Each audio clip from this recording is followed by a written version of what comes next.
Okay, so I got a really good question on how exactly we go about writing the quadratic functions, mainly because the equations that we learned to write for linear and exponential worked out really nicely if you have your number in figure 0 or year 0 or whatever it is, and then you have your common difference or your common ratio. You can follow the format for those equations, but with quadratic functions, we unfortunately don't have it as easy for that. So let's go ahead and review what we learned about Quizzical Island on the front of the turtle growth pattern worksheet. So this was the one that went with the video. They looked at the number of turtles on Quizzical Island in year 1, and it was 10. And then 2 was 40, 3 was 90, 4 was 160. And they were trying to figure out this relationship. Really quickly, just a reminder of how we even know that it is quadratic. We can look at the second difference. So you can see here I figured out the first difference. Remember, the first difference would be the difference between those outputs. So from 10 to 40 we increase by 30, 40 to 90 we increase by 50, 90 to 160 we increase by 70.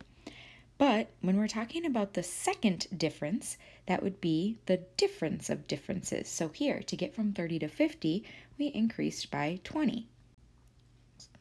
To get from 50 to 70, we increased by 20. This is that difference of differences, or second difference, whatever you want to call it. And because this is constant, that is how we know that it is quadratic. So now how exactly do we go about writing our quadratic equation? Well, let's compare to the perfect square. So what do I mean by that? The perfect square of 1 is 1. And I always, in fact, ask you to write it next to the input. I think it makes it easier. The perfect square of 2 is 4.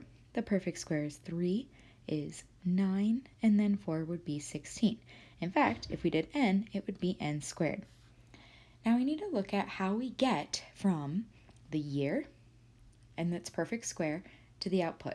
So from 1 to 10, 4 to 40, 9 to 90, and 16 to 160.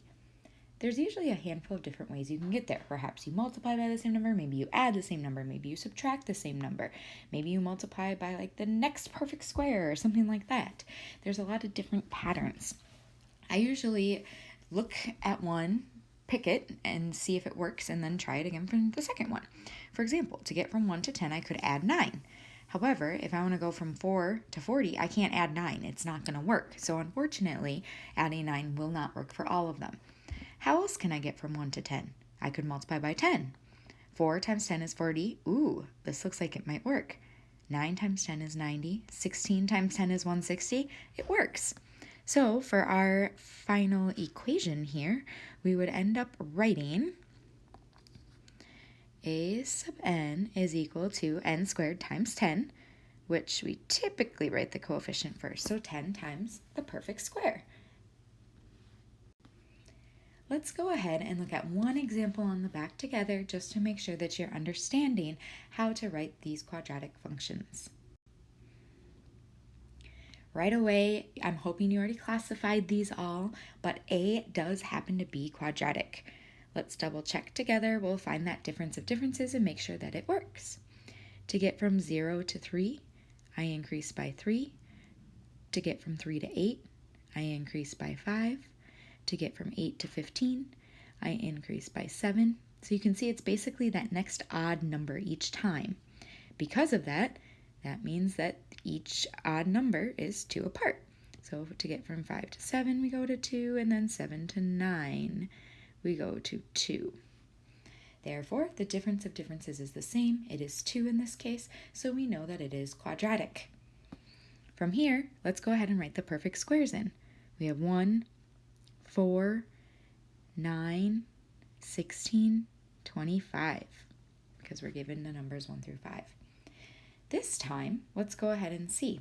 If I go from 1 to 0, I could multiply by 0, but obviously that's not going to work for all of these because the output isn't 0. 4 times 0 isn't 3, 9 times 0 isn't 8, so on. How else can I get from 1 to 0? I could take away 1.